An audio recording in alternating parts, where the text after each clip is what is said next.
دعاء ختم قرآن. اللهم آنس وحشتي في قبري، اللهم ارحمني بالقرآن العظيم، واجعله لي إماما ونورا وهدى ورحمة.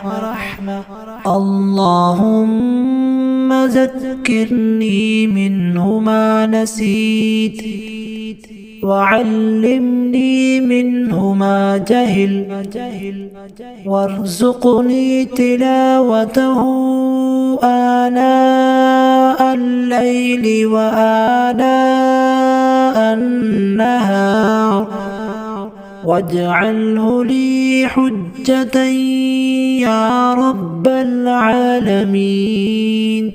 آمين.